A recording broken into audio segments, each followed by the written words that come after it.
Aujourd'hui, tu doutes de l'amour de Dieu pour ta vie. Alors écoute ce message. Dieu te dit, je t'aime d'un amour éternel.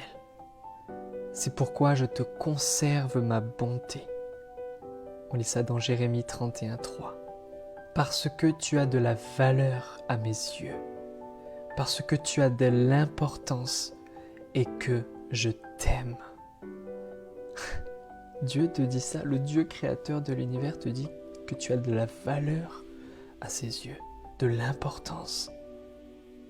On peut lire ça dans Ésaïe 43, au verset 4. Et peut-être tu vis des circonstances compliquées, tu traverses des moments difficiles, et peut-être que tout autour de toi te prouve le contraire.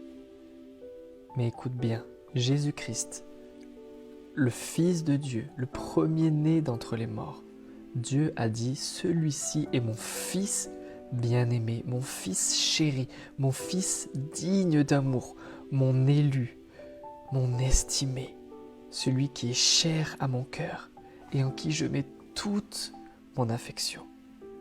Celui-là, ce Jésus-là, sur la croix, a dit, Père, Père, pourquoi m'as-tu abandonné? Et ça, c'était dans son humanité. Et parfois, on crie à Dieu et on en veut à la vie. Pourquoi m'as-tu abandonné? Il n'y a pas eu de réponse directe de Dieu, mais il y a eu une réponse de Dieu. Et sa réponse, ça a été la résurrection. Il ne l'a pas laissé pourrir dans les ténèbres. Il ne l'a pas laissé mort. Comme toi, il ne va pas te laisser mort non plus, parce qu'il t'aime de ce même amour. Et comment je le sais? Je le sais parce que Paul nous le révèle dans Romains 5 au verset 8. Dieu prouve son amour envers nous, en ce que lorsque nous étions encore des pécheurs, Christ est mort pour nous. Donc Dieu t'aime, même si tu n'as pas encore confessé Christ.